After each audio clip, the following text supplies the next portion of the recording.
Mulai Senin pagi pendaftaran Pilkada serentak 2018 dibuka hingga 10 Januari di kantor KPU setiap provinsi, kabupaten, dan kota masing-masing. Bakal calon peserta Pilkada diharapkan segera melakukan pendaftaran di awal agar bisa melengkapi dokumen dan juga menghindari timbulnya konflik. Menurut Komisioner KPU RI Hashim Asyari, KPU menyediakan layanan bantuan yakni helpdesk terpadu sebagai bantuan koordinasi dari KPU dengan DPP Parpol dan Bawaslu.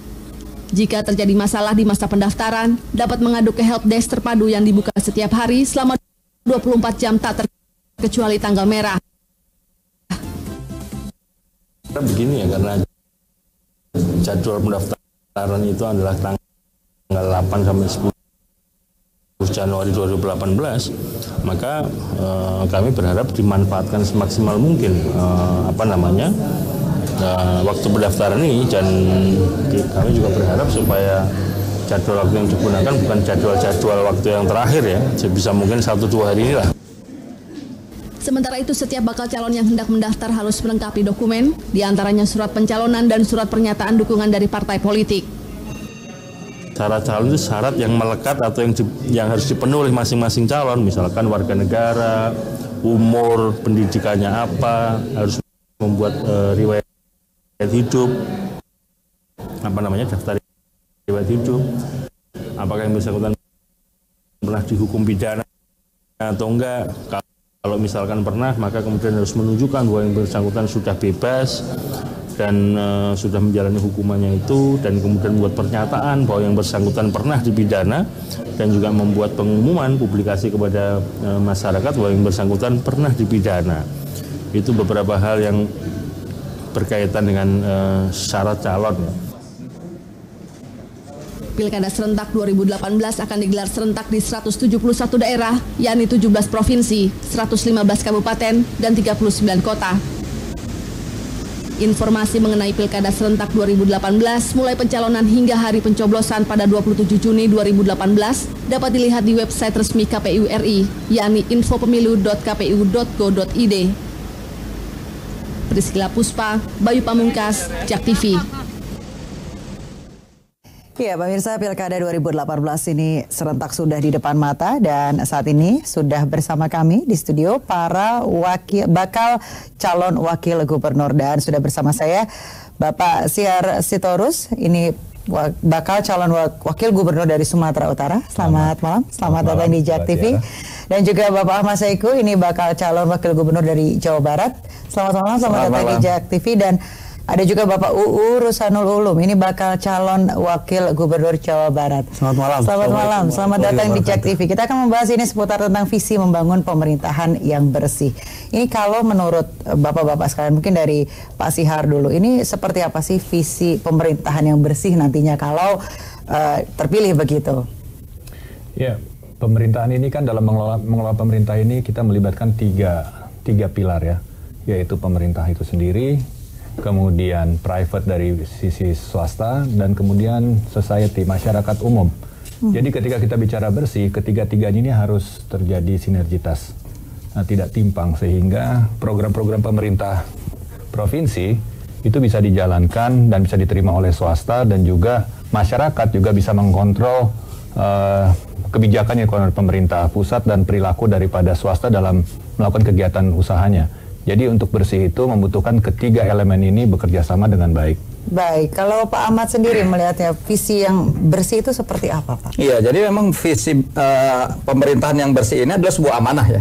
Amanah dari konstitusi, di mana kita ingat waktu zaman reformasi, itu MPR sudah mengeluarkan terkait dengan TAP MPR nomor 11 tahun 98, di mana berkeinginan bahwa menciptakan pemerintahan yang bersih dan bebas dari KKN. Nah, sehingga dari sinilah kita harus mampu mewujudkan pemerintahan yang jujur, adil, kemudian terbuka, terpercaya, dan bebas dari KKN.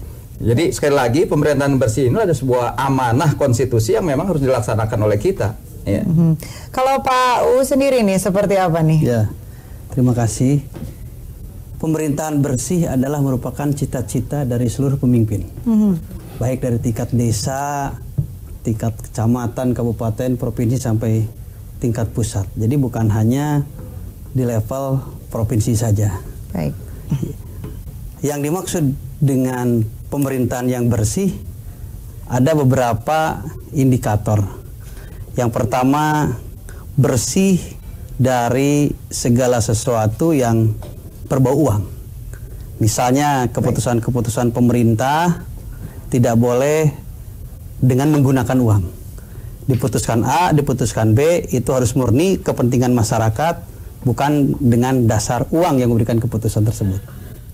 Ataupun keputusan yang disebut bersih itu sendiri adalah yang tidak hanya kembali kepada kelompok itu sendiri, kelompok pemenang di saat pilkadanya, sehingga yang lain tidak dapat. Itu pun menurut kami harus bersih dari hal semacam itu. Baik. Oleh karena itu yang namanya pemerintahan bersih bisa ditinjau dari berbagai sektor. Yang jelas yang bersih adalah pemerintah yang pro kepada masyarakat, pro kepada rakyat, bukan pro kepada golongan yang mendukung itu. Baik, ini semuanya pro terhadap masyarakat begitu ya Pak. Kalau dari segi ini menjelang mempersiapkan diri memasuki masa kampanye begitu, apa saja sih yang sudah disiapkan? Mungkin dari Pak Ahmad dulu boleh? Iya, jadi banyak tentu saja hal yang kita persiapkan.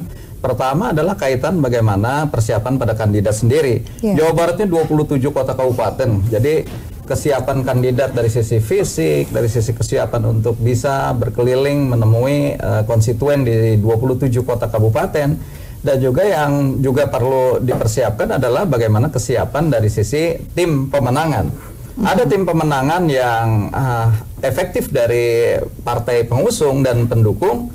Ya, saya dan Pak Sudrajat nih didukung oleh PKS, Gerindra, PAN, dan ditambah lagi dengan PBB dan sebagian P3 ya.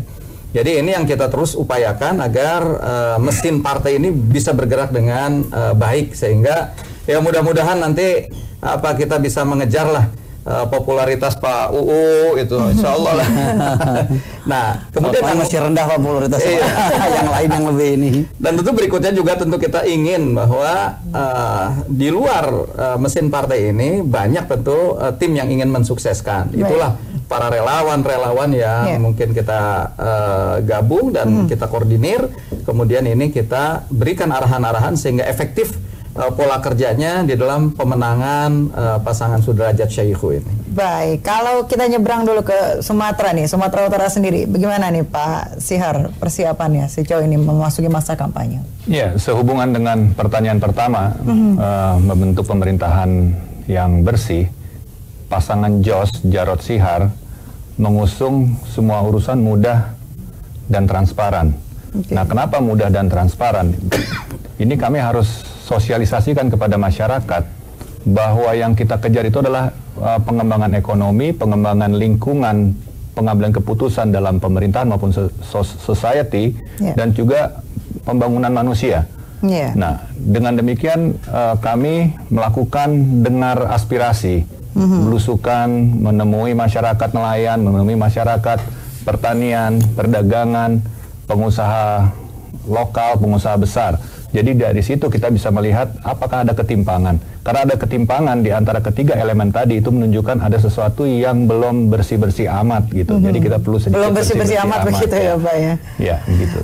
Kalau Pak U sendiri nih, seperti apa persiapannya? Kalau saya persiapannya adalah mempersiapkan dulu jaringan di berbagai kota dan kabupaten sampai ke tingkat kecamatan dan desa. Pertama, jaringan partai dulu dikuatkan. Setelah kita bergabung, berkoalisi, Partai Persatuan Pembangunan, kemudian Nasdem, PKB, dan Hanura, kita bersama-sama dengan Kang Emil menyatukan dulu tentang kesamaan visi dan misi tentang sukses ini. Yang kedua, ada elemen lain, relawan-relawan. Kang Emil juga punya relawan sampai 12 relawan, kita pun punya relawan, dan relawan tersebut dikonekkan antara relawan Kang Emil dan relawan kami dan dengan partai. Jadi yang pertama kami adalah membuat jaringan di berbagai macam kota dan kabupaten, biar kita di saat datang ke daerah tidak kemana-mana, tapi ke jaringan yang sudah kami buat, ke partai yang sudah kami koalisi, seperti itu. Agak menarik tadi yang disampaikan oleh Kang Syaihu ini, ada P3 sebagian ke sana. Nah ini P3 sebagian ke sana. Ini agak menarik sebenarnya ini. Memang kalau di luar masih ada anggapan bahwa P3 ini terbagi dua. Padahal seharusnya sudah selesai P3.